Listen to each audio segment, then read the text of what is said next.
things be recorded?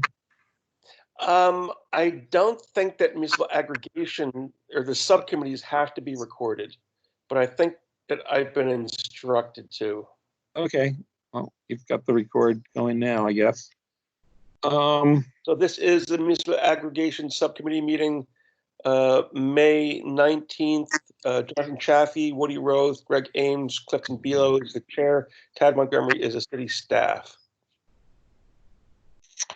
And we're partially into the meeting because we forgot to turn on the record button. So we're just on item 3 of the agenda, update on Clean Energy New Hampshire-led community power discussions. There's a whole nother layer of work going on with regard to the data platform that is a little bit longer range, but it is also drawn out discussions about what the current thing called EDI, the electronic data interchange, that competitive suppliers use to enroll and transfer customers, to get customer load information, and to exchange billing information or provide billing information to the utilities to put on utility rendered electric bills. So I just have some thoughts and background there. One thing I think I've seen in the process is a couple things. One is the utilities, would rather just keep using the existing EDI that they're comfortable with for those things that it can do well. And one of the things they've said in the past it couldn't do is it couldn't render, for instance, any kind of innovative rate structure like real-time pricing, because it's only set up for a given month to take a given price for that month. It's a single fixed price and they multiply it by the kWh. But in fact, in sort of studying this and looking at it, I think that there's definitely fields. There were fields designed into the system 23 years ago that they're supposed to have that would allow just a single solitary charge, and you can express it as a unit of one, so that, and this kind of gets to the question of real-time pricing being possible or not, so that you could sort of separately do a digital version of the bill for the customer that they could access online, or that could be emailed to them potentially, while the bill itself just appears as a number on the electric utility bill for the month. And in fact, you could reverse engineer and tell utility that this works out to be, 12 cents or 4 cents per kilowatt hour times whatever units they have, because you've just divided the actual cumulative real-time price by the total kilowatt hours for the month. In any case, I think I'll stop there unless there's any questions on the update. And then I want to turn to John, the suggestion he emailed around, and start a discussion on that. Hearing no questions, John, do you want to just summarize your thoughts that you shared with us by email, and others can talk about their reaction? Well, as I did a draft municipal aggregation plan, and I realized that the draft plan called for us to coordinate with Clean Power New Hampshire and wait till basically the stages would be have the city council approve a plan, reassure Clean Power New Hampshire that Lebanon is into the process. Clean Power New Hampshire comes up with a cost of the services that it's going to provide. We do a business plan for doing a large opt-out mass customer program, and the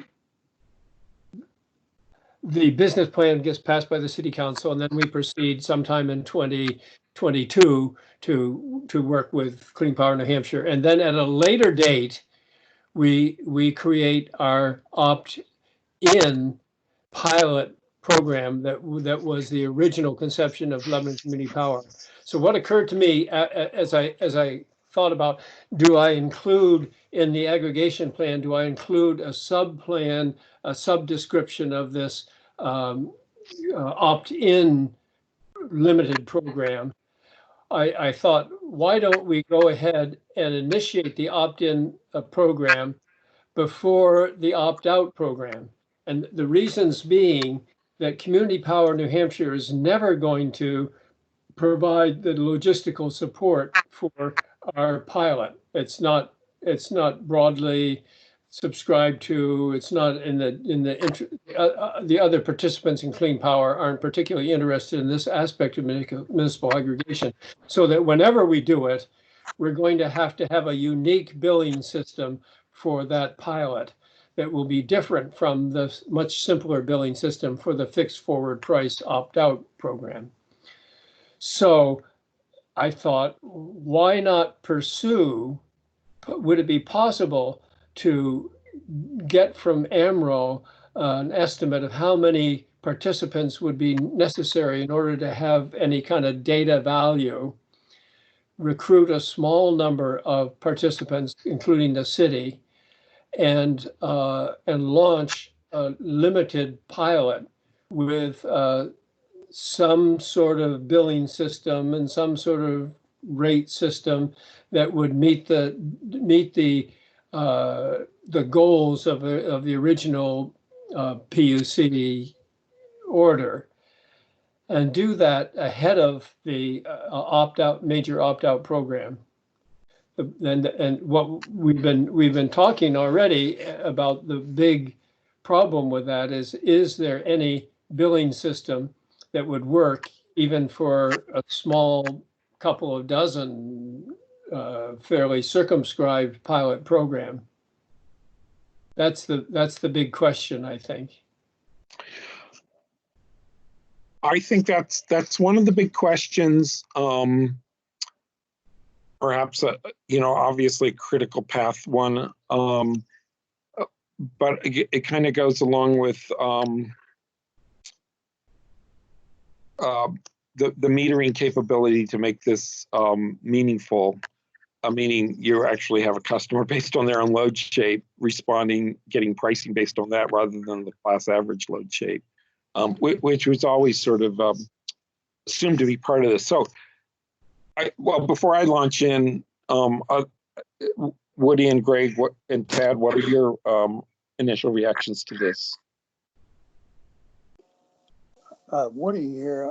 I'm very much in favor of starting out on our own if we can get the blessing of the city manager in terms of potential liability issues for the city.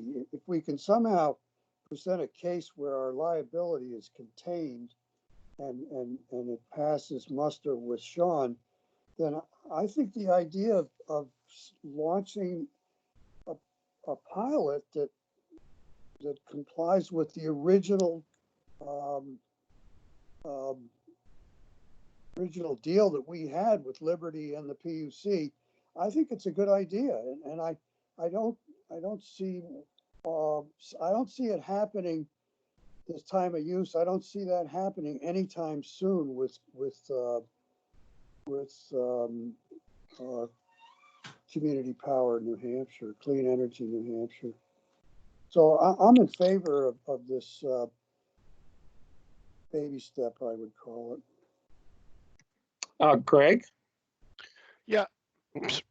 Oh, I am. Okay. Yeah, I mean, I think that's probably a reasonable approach to take, because I think that it's probably a more manageable step.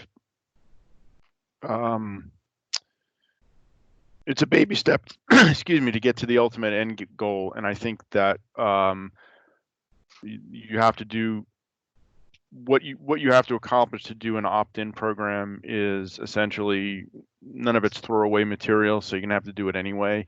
So I think maybe it's easier to start with a first stage and then go to the full-blown plan later. Tad? I love the idea. I think it's a great thing that we could wrap our knuckles around and get off the ground fairly quickly. I don't understand all of the pieces that we would have to have in place to make that happen. And I don't understand what the downside with regard to economy of scale would be if we're starting up with such a small group to do a pilot with. But those could get figured out as sort of a business plan for just this pilot. The other thing I think is important is thinking through very well how we would transition from that pilot to the bigger rollout for the citywide LCP, so that there aren't like jars and confusions between the two programs. And lastly, my thought is that we want to frame this very deftly as we publicize it, so that people have a really clear understanding, clear and simple understanding of what it is and why we're doing it, and the benefits and advantages of it. In writing the aggregation plan, I said there would be 3 classes of customers. One would be the class of customers that would be for the pilot, and that would be opt-in, and we call that off-peak savings, OPS. The second class would be the general default users of residences and businesses that would be looking for higher renewable and cost savings with fixed forward price. And then the third class would be large institutions and businesses for whom the Lebanon Community Power would provide a specialized, individualized portfolio of a mix of energy sources that would meet individual businesses' needs. So there'd be 3 classes of customers, and we'd be at any time we would be dealing with those slightly differently. Great. So I kind of agree pretty much with all that's been said. I think that this is a particularly opportune time because what's already happened is the reduced demand in New England has caused day-ahead and real-time prices to fall to some very low levels. And I think the prognosis is continued somewhat depressed level of demand for some period of time. But I think there's enough uncertainty that the kind of forward fixed price products that are involved in default energy service still carry a pretty high risk premium. So I think one of the things we need to do for background in terms of making the case is review our own data, and I need to get Peter Kabaki from Hanover. He's got 2 years worth of data for all of Town of Hanover's accounts. That only their 2 largest accounts have interval meters, just like ours, wastewater and water treatment. But they have almost all their other accounts based on class average load shape, and they're doing it through the direct market participation. I think there's 2 ways this could be done, and we thought about this before. One is you could do it like Hanover. The city itself could become a load serving entity and purchase directly. Or we can do it through a third-party supplier. I think in either case, it involves working with Freedom Energy Logistics in all likelihood, as they're the current city supplier. And this sort of gets to the option that I think we should explore of using the third-party supplier that's currently serving the city. And to that end, I think, Tad, have you heard anything from Tom Carter or anybody else at FEL about the status of city accounts and whether to move them back onto the real-time pricing product, pass-through product? No, but I have a stack of 300 emails that I haven't looked at from the last 2 weeks, and there may be something in there. Because the last time I talked to Bart, which was right after the last virtual stakeholder meeting at the PUC about rules for municipal aggregation, we had a bit of this conversation about this opportunity for savings. I check these ISO New England prices with some frequency for New Hampshire. They've rarely been above 2 cents, and they've been running around a penny and a half cent per kilowatt hour. So even when you add RPS compliance costs to that and the capacity cost, it's well under the current prices that people are paying on default service, I believe. We know that the product that the city gets through FEL is, I'm afraid, a bit of a black box to us at this point in time. In that, Ted, I presume you don't get anything that shows hourly load versus hourly prices. You just see a total dollar amount and total kilowatt hours for any given month, right? Yes. And so what they've got a markup in that product. Well, first of all, I think, Tad, a simple task that you or another subcommittee member or a subcommittee member could do is to review all those bills. I mean, really, FEL should be doing this for us to sell their product, but and maybe you could ask them for this, but we should review all the bills, and we need to document our whole history with FEL month by month, what the kilowatt hours billed under the real-time pricing program was, what we ended up paying on average, which we can divide out, and having a graph that compares those costs with the default service product that we're otherwise on. And my guess is, we had that initial volatility from that first, we sort of went onto this product in the fall and got hit, that first November and December with a price spike from cold weather, which was somewhat predictable that there was a chance that was going to happen. But since then, by and large, from what I understand, the real-time pricing pass-through product should be meeting the default service price ever since. So my point is, we should be able to, and more recently, like this past winter, only the water treatment plant and wastewater treatment plant were on the real-time pricing product because they had reduced their capacity tag so low the previous year that it was paying off to be on that component itself. So that's one thought about sort of background thing that we probably should get together, documentation that this is a real opportunity. And I suspect in particular that the last month or two is going to show that we're saving a lot compared to default service price for our two largest loads.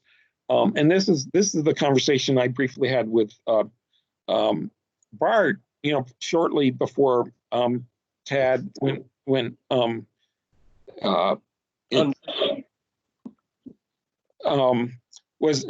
Tad wasn't really available and the email started collecting, it was that maybe it makes sense to move all the city accounts back onto the real-time pricing product at this point, because right now, as near as I can tell, the forecast is continued depressed electric demand, which just means prices are going to keep flaring at a lower level.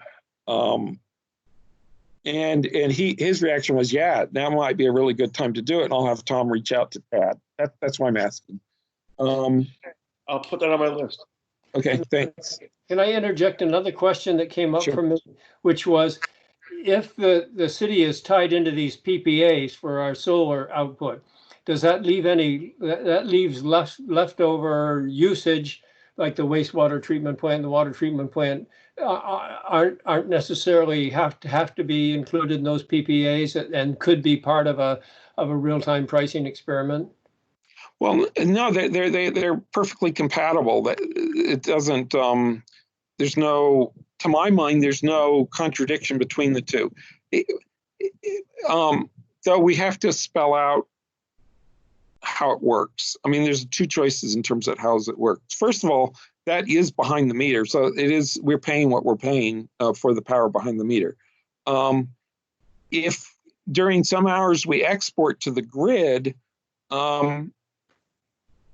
there's two things we could do. Is one, we could ask for those exports to the grid that,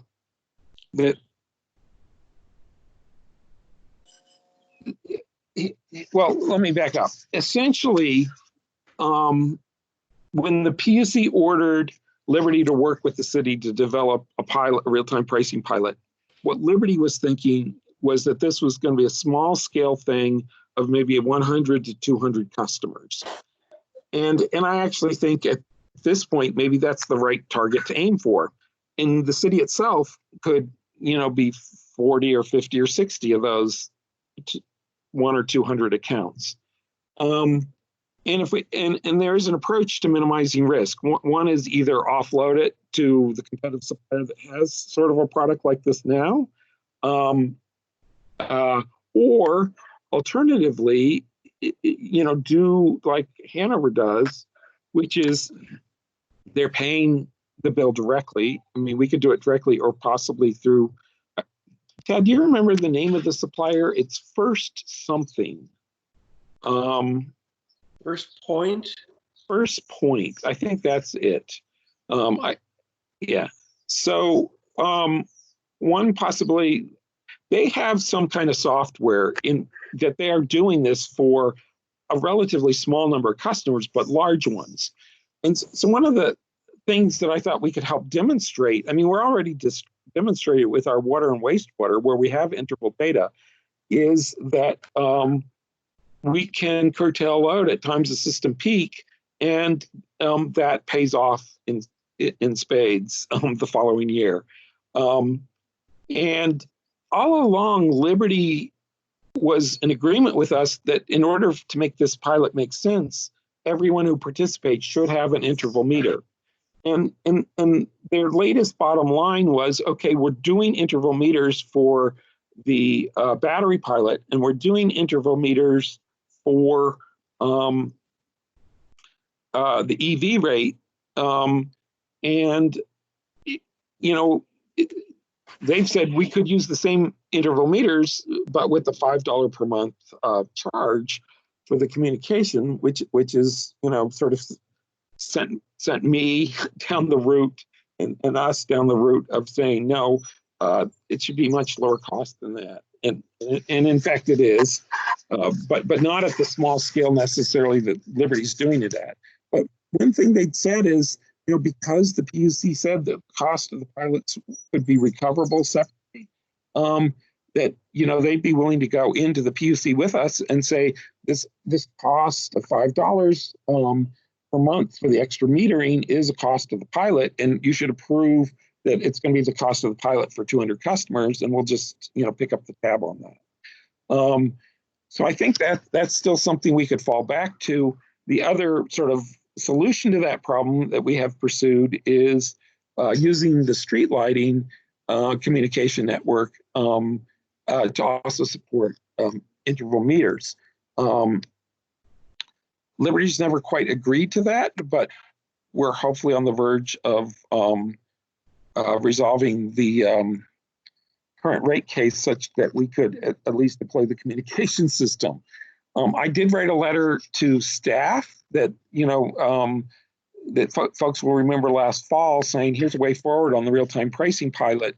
And I think it outlined both of those alternatives. Either we can find, we can go ahead and work with Liberty and the PUC to find a lower cost way, potentially using our communication network for our street lighting system, or we can, include some or all of the cost of the extra metering as a pilot cost. And I think more to the point of what the PUC is doing, they're finally kicking off and getting going with their value of solar study. So if this real-time pricing pilot is ever going to be of any use or not sort of canceled, it should go ahead sooner than later. So I think, there's a potentially way forward working with Liberty and the PUC to make this happen sooner than later. And then the other really big, so in terms of billing, what struck me is whether working with FEL, we might approach First Point and get more of this sort of history and talk with them about a couple of possibilities. One is they have some, amount of markup that is covering their risk hedging and stuff, but knowing that they're doing for the city, we're good credit risk. Back to how the behind the meter PPA works with the real-time pricing potentially. There's two ways net metering could be dealt with. One is kilowatt hour credit. And I think the law supports us being able to do that. The utilities sort of freaked out, and the PUC staff somewhat freaked out when I suggested this in the proposed rules, because they said, "Oh, but we switched to this new form where you do a monetary credit at the end of every month." We do say that other suppliers can determine their own terms for net metering. I'm going to step inside. There's a little too much activity out here. Sorry. Doggy, it's okay. It's just the workman. Okay. So what I was trying to think out loud about is, so the other way to do it though is that you just give a credit at the real-time price, but you're turning around and charging at the real-time price at the rest of the time.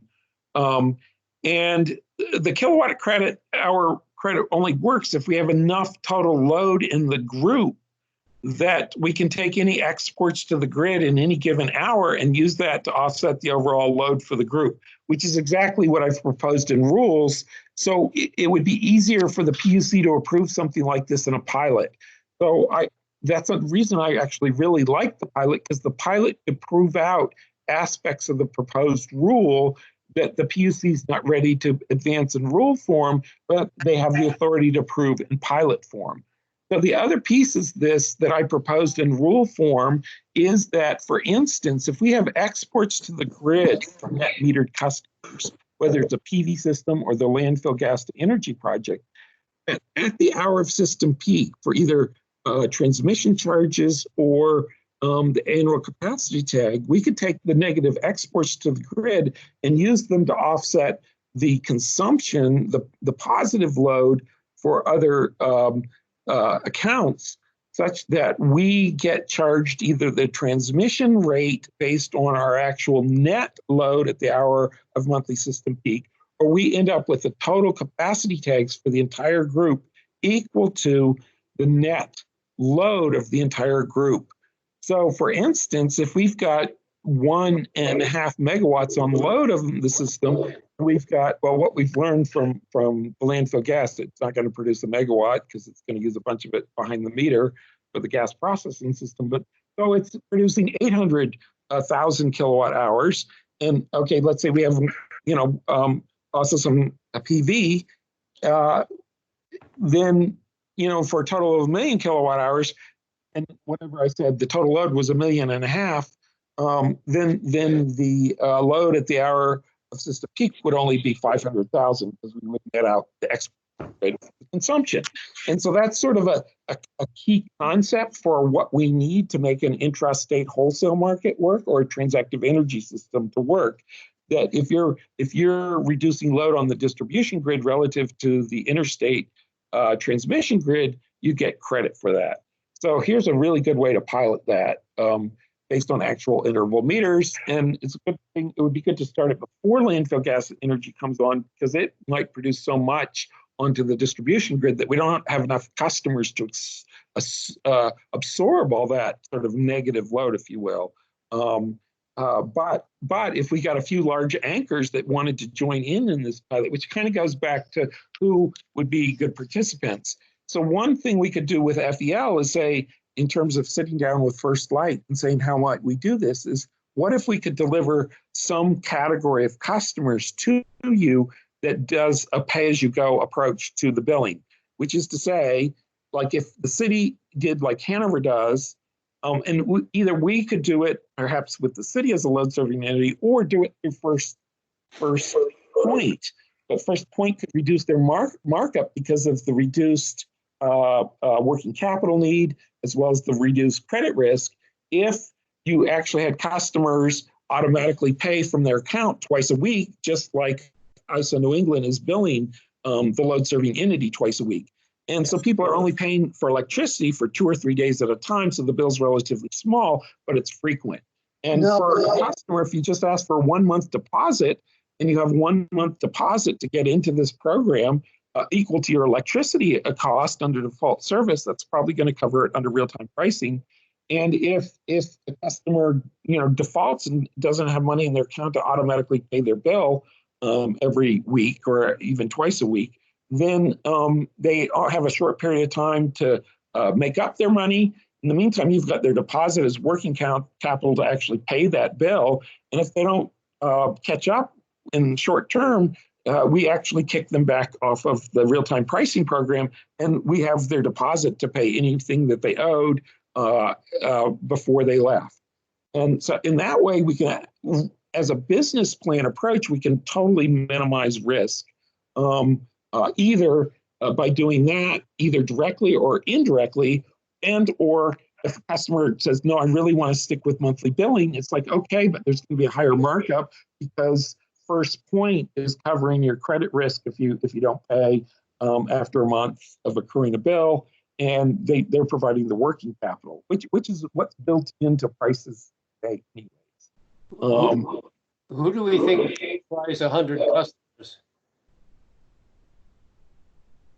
Say that again. Where would we get 100 customers? Yeah, who do we think are 200? I was thinking of a much smaller. Even smaller.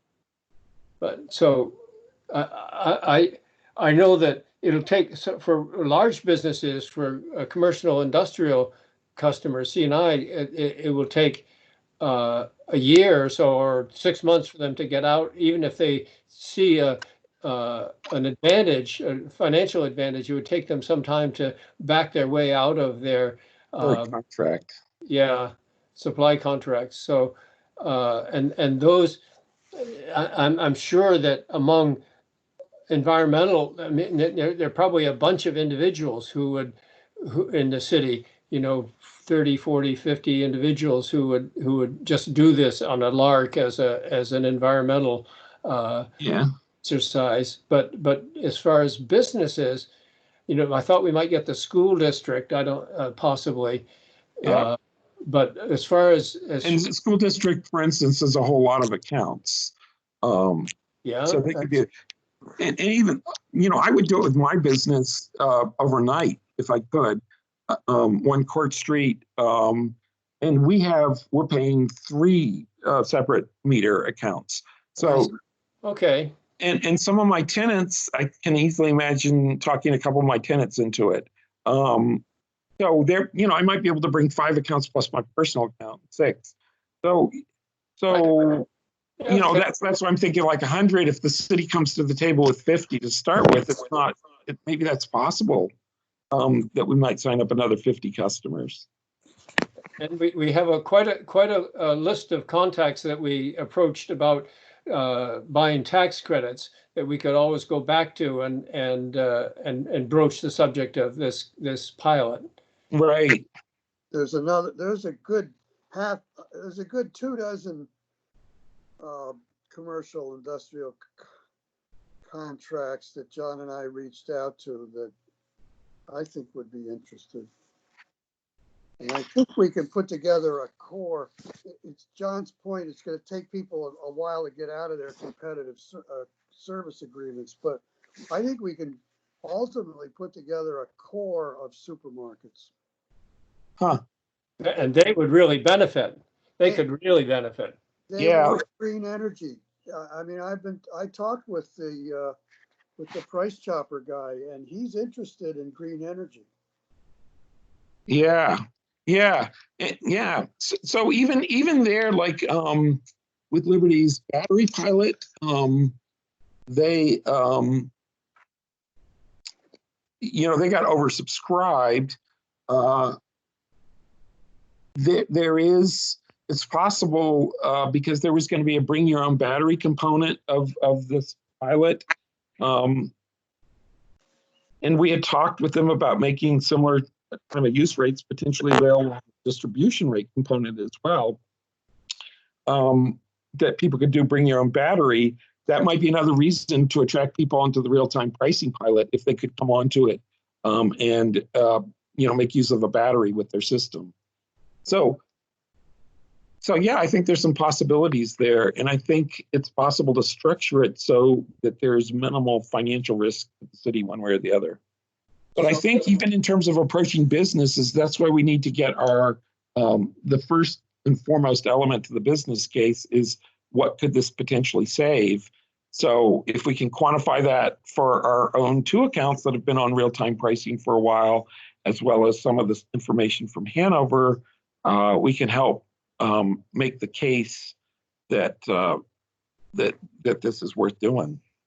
So I got quickly want to go to 2 other crucial. Well, you think maybe the first point can provide the billing services. Well, my thought is they're doing something like that now. They have a way of translating ISO New England's hourly bills, daily bills, into allocated based on actual class load shape. What they don't have is they get the load shape after the fact for these 2 facilities.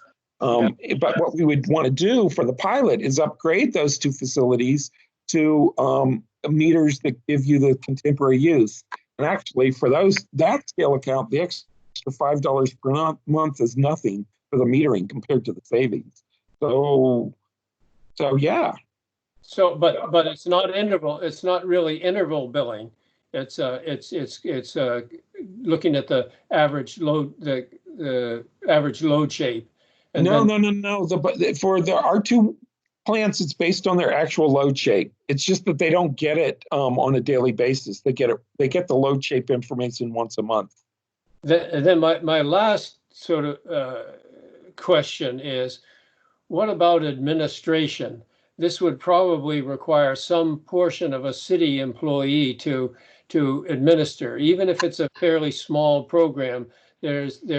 For it to be function as a pilot of possible load shifting, there's going to have to be some kind of, the FEL doesn't do a good job of this, of projecting when the peaks are, the day ahead pricing, keeping in constant contact with people. There's going to be billing questions, and it's going to require some administrative oversight. That's one question about the ability of the markups on the program to support a portion of what would probably be a city salary, which is pretty expensive.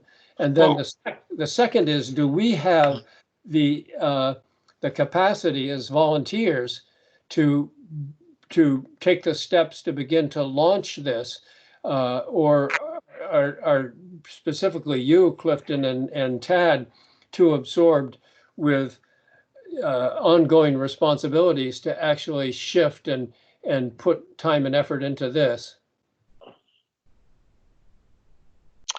Yeah, that last question's a really good, tough question. Stop, Jeff. The first one's easier. What was the first one? The first one was, can we do a markup in a small program that will support the, right. Well, the question, I think the real question there is, to what extent is FEL in a position to provide those services, and at what cost? And can we make the whole thing make sense? And I don't know what has happened with Hanover, but the first year or 2 or 3 that Hanover was on the real-time pricing product, they were paying a commission, if you will, to FEL for their nominal support, even though FEL really wasn't doing that much once they kind of got set up and running. But the markup that they were paying FEL, and I don't know if they're still paying it or how that works. I mean, FEL was sort of representing them with ISO New England. They were handling administrative things with ISO New England that have to be handled and some reporting requirements and such like that. So they do provide some level of service to the town of Hanover. But my point is simply that that markup wasn't that much less than the kind of markup they do for brokering the city's current contract, and it's priced into the city's current contract. So if we can figure out what the average per kilowatt hour cost the city has been paying on real-time pricing compared to the default rate, that is already built in a certain amount of support from FEL and First Point, plus some of the working capital costs. So I mean, there is a choice, which is, to use some city staff more or less, and to use them less would mean probably using FEL more for the customer service and essentially a lot of the administrative support, other than serving as the load serving entity per se. But as the go-between, as the face of First Point, which from what I gather from Bart is a relationship he's really felt good about. He really likes the First Point people, and they've become one of their main go-to competitive suppliers. And they've actually participated in some of these meetings at the PUC about rules for municipal aggregation, or the data platform. I get the two confused, but no, they're just in on the rules discussion. They're very interested in doing more to serve municipal aggregations as well.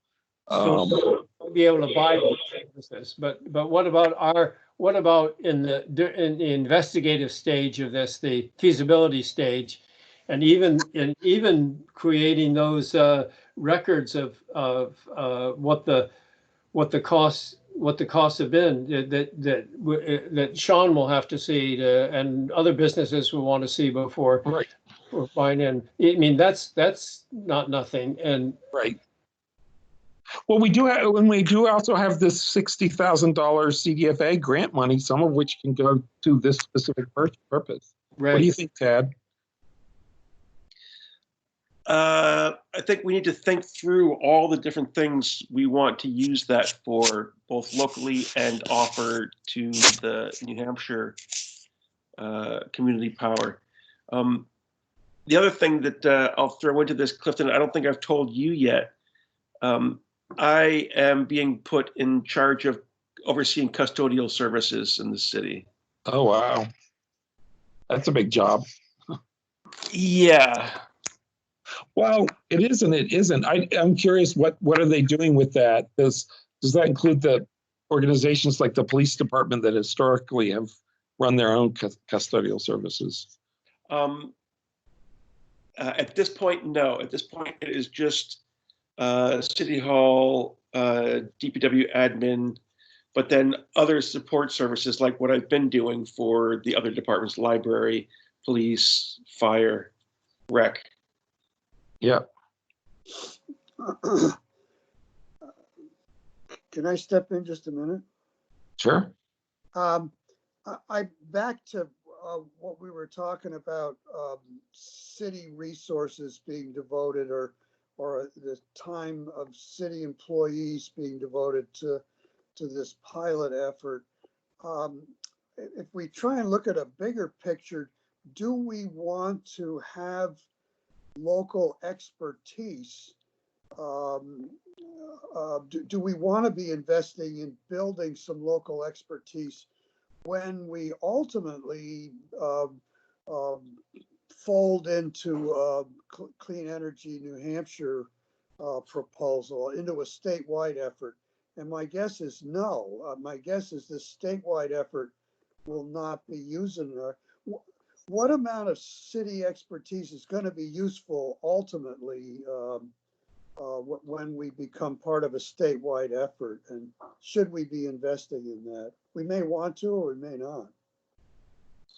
My answer would be yes. As I did looked at the aggregation plan, even if we're part of Clean Power New Hampshire, there are going to be some functions that will be local in nature that we're going to be setting probably maybe setting our own rates, maybe making choices about opt-in options for higher renewable based on the local market and the local desire. There's going to be this, and if we have any ancillary energy programs that are unique to Lebanon, those will have to be administered. So there'll be some local administrative capacity will be needed even for the opt-out programs later. Good, well, there you go. And I am with Tad about using this tax credit grant money. I think we should hold off on that. It's probably going to become clearer as we go along where we can use that money. Folks should know that I have said within the governance group that because there was discussion about what are our legal needs in setting up Community Power New Hampshire, and Nashua has several on-staff attorneys, and one of them is supposed to be getting assigned to this. Hanover has an attorney who actually participated in the governance committee call last week. But in talking with Sean, he has also said that he's prepared to spend money from the city's from his legal services account for this project. But we had also in our budget said 10,000 of the 60,000 would also be for legal services.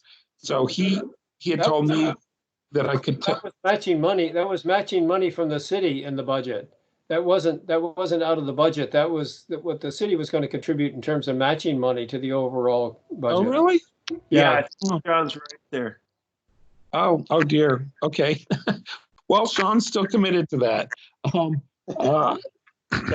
Apparently. But the real point is what he said to me is he wasn't sure the city contracts out all legal services, and he said he wasn't sure that any of the city's existing law firms was the right one for this. So he sort of said, was open to how we selected perhaps different legal counsel, both to help set up Lebanon Community Power, but also to help set up Community Power New Hampshire. So I had already outlined to the governance committee some criteria that we might put in an RFQ for that purpose. So that whether that affects the $60,000 budget or not, I guess doesn't matter because there's some resources there anyways. Well, I have mentioned this the rest of the Community Power New Hampshire group, but for the moment we're going to start off using the existing Nashua and Hanover legal counsel and see how far we get with that. For our real-time pricing pilot, we will need unique contracts with FEL or First Point. And we'll need to offer the participants a unique contract, so the agreement. So there will be some legal work that's unique to the pilot. Yep, that's true. Okay, well, I know that Greg was going to have to leave shortly. So is that 11:45 or 12:15? Did you say, Greg? 11:45. I can run Zoom and I can run both things at the same time. Well, why don't you just share with us any thoughts before you get distracted? And I'm not sure we have to go a whole lot longer, except I haven't really responded to John's question about capacity. And I think Tad was alluding to the fact that he is behind in his work already and he's getting assigned new responsibilities. So it's not sure what his capacity really is. But my other point there, Clifton, is that I'd like to know, or for us to have a handle on what is the cost that we would be paying FEL to do that work, to provide that service. Right. Yep. Yeah, that's a good point. So even in the short term, who begins discussions with FEL about this? Because we need to do that as well. Or more immediately, this question of putting Ted, I guess you need to figure out when you're going to be able to reach out to FEL and what we have in terms of data from them, from billing, or what you can retrieve. And perhaps you can hand that off to one of us to try to analyze, or you can talk with FEL about whether they'll do that for us.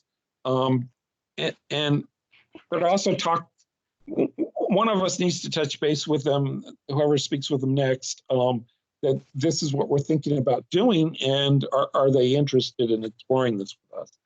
I think they're probably going to jump on it because they would like to see, they're concerned that the approach that we're using with community power in New Hampshire is going to take years before it's ready to go. Can I bring up another point that I think is very relevant to this before Greg leaves? Yeah. If he leaves. I was on a webinar with USDN last week, Urban Sustainability Directors Network, Right. and it was on helping municipalities to think through how to frame energy-related projects and climate-related projects in a way that captures the most interest from the general public. Yes. Very well. I mean, a couple of people with USDN who this is their specialty is thinking through these things. And I sat through the hour of this presentation and was multitasking because I am so behind in my email. And at the end of it, they said, and if anybody has a project that they are engaged in that could use our services, we can help you. And a light went off in my head. Oh my God, LCP. So I have put out to, I think, all of you, as well as Henry Herndon, Samuel, and a couple of others, maybe April. Yes, definitely April. To have a call with these two consultants to see to what extent they can help us frame the rollout of LCP and the publicity around it in a way that garners a maximum amount of interest and participation. Great. So, right. And something we'll need to think about what that offers. How does that apply for the big rollout versus perhaps this much more limited scope pilot that we're going to want to explain it and promote it, but we're not going to want to over promote it because a lot of people, won't be ready for it. right. I think under the municipal aggregation rules, we're not required to do a notice to everybody, but I think in terms of fairness to people that I think we actually will need to get Liberty to send a notice to all ratepayers, notifying them about this possibility, so that there's been some kind of openness about it, and we're not just offering great savings to our friends and neighbors. Well, that's right. Actually, if we're going to do it under the municipal aggregation statute as an opt-in aggregation plan, we actually do have to open it to all customers. Although I think in the context of the PUC pilot, we could open it to all customers, but say, we're only going to do this if we get a minimum of 100, but we're going to have a maximum of 200. So the first 200 people to sign up is what it's going to be limited to initially. I think we could do something like that, particularly if the PUC is saying, yeah, we're blessing this as a pilot.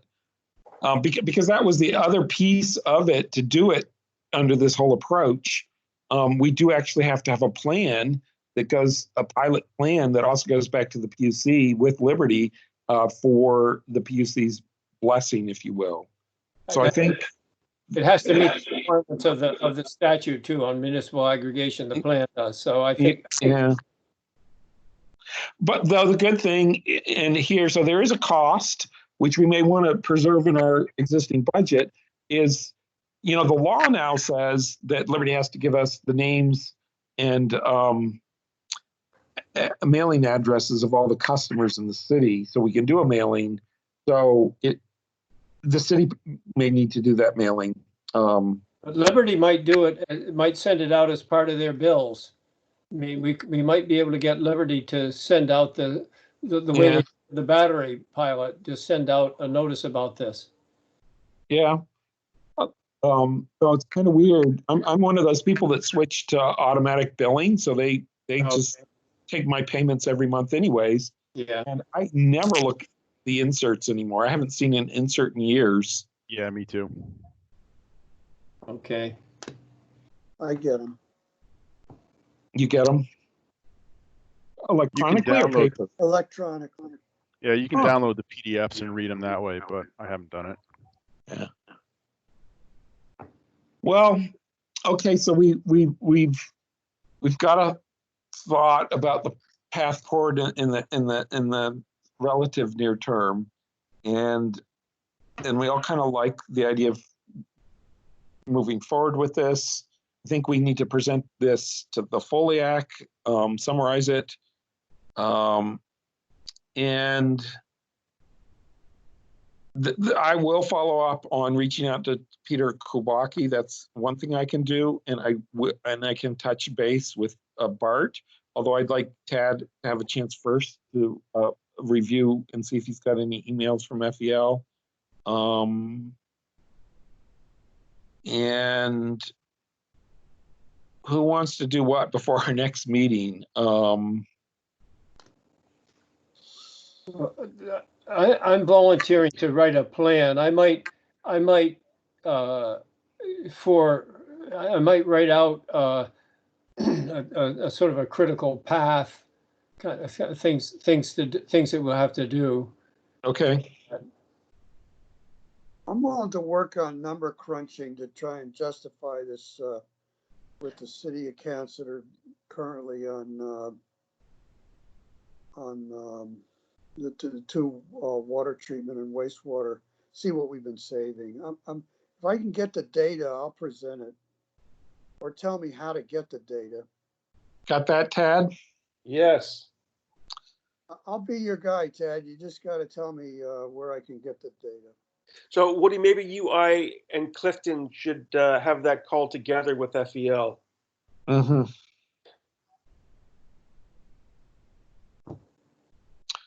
Okay. And see what do you even see the bills from them, or can you access them?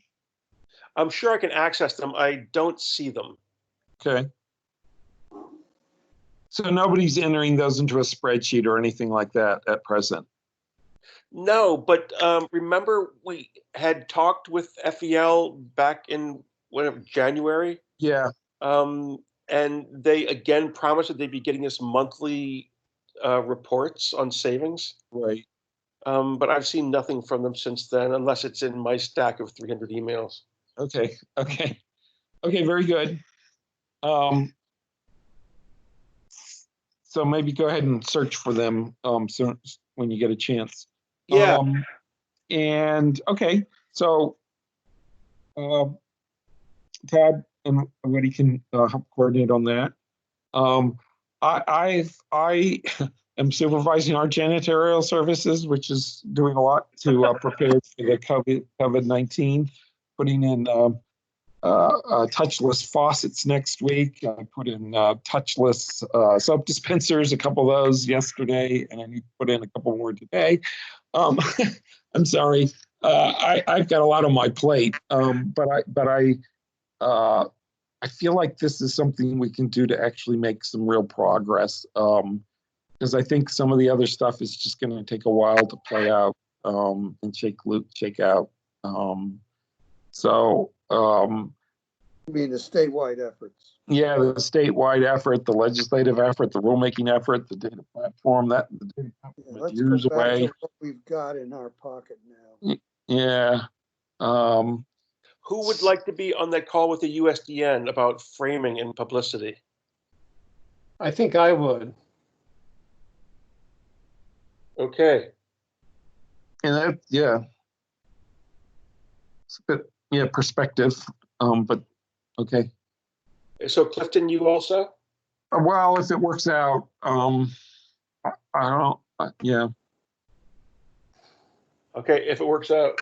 Yeah, schedule between you and John first, and if it works for me, I'll try to join. Okay, Henry said he also wants to be on it. Okay. Okay.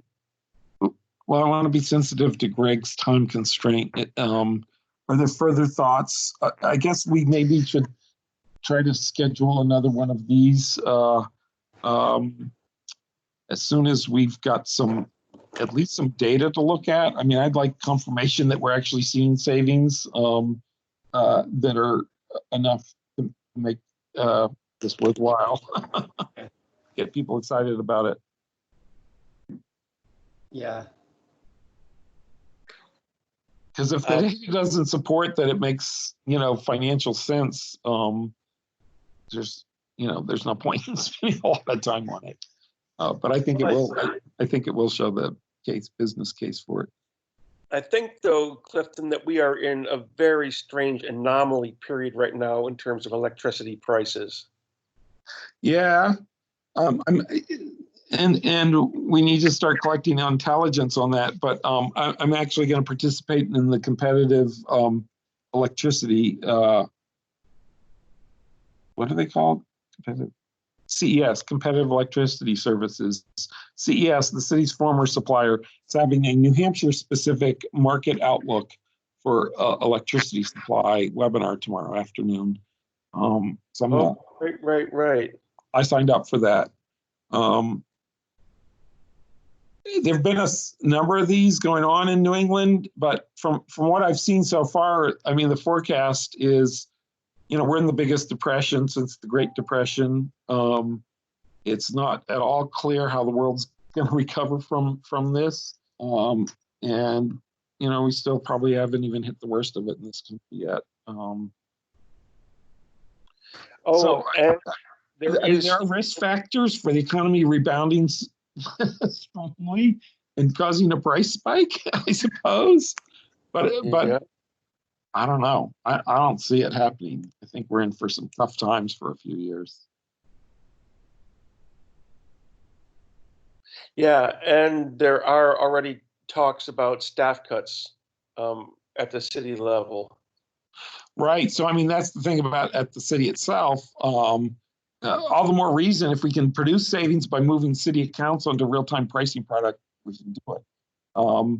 And make it possible for others to do the same. I'd actually thought if we could get something up and going for this summer, I don't know that that's possible, but one thing FEL could do, for instance, as a pitch to municipalities to say, if you've got a facility that has hourly metering, which is any of the G1 accounts, or the largest C&I accounts for Eversource, then we can help you curtail your load at the system peak, and you can save on your capacity tag. But whatever. Yeah. I mean, when I mentioned that to Bart some time ago, he thought that was a great idea. But I don't know if he's done anything about it. I don't know what kind of financial straits they're in either. I just know that he's betting a lot on this new market of providing support and service to municipal aggregation. And it's somewhat in contrast to the whole CP&H development effort. And I would like to see both prosper. Well, when we have time, I'd like to talk about how to bring the school system into this. I don't think now's the time to talk about it, but there's some unique aspects to the schools that I just don't know how load shifting plays into their use and all of that, but I'd like to talk about it. Okay. I'm in fairly regular contact with Dana Airy, their facilities manager, and he is very open to collaborating with us on whatever makes sense. Good job. Why don't you pitch some of this, give him some kind of advanced warning that that we're thinking about this. I think I'd want something, well, maybe a couple of us should sit down with him over lunch or something. And again, that's better to do once we've pulled together the data and say, look, this is Let's get this is what we're seeing in savings. Yeah. And does that work for a school building? I just don't know. Yeah, they don't have this summer peak that we do that they can get savings from. Well, that is actually a key point. They already have a relatively low load on the summer peak, but they probably don't pay any attention to it. And what load they do have, a lot of it could probably be curtailed so that they minimize their capacity tag. I mean, they may just inadvertently run air conditioning that day, even though very few people are in the building that particular day, because it's still summer break, but they just keep the air conditioning running. Who knows? Yeah, I have talked with Dan about that. That was my vague recollection of what he said. But sure, it's a good point. Yeah, let's talk about that another time. But it's good to get the schools on board. I agree. Anything? What else do we want to cover today, or can we wrap up?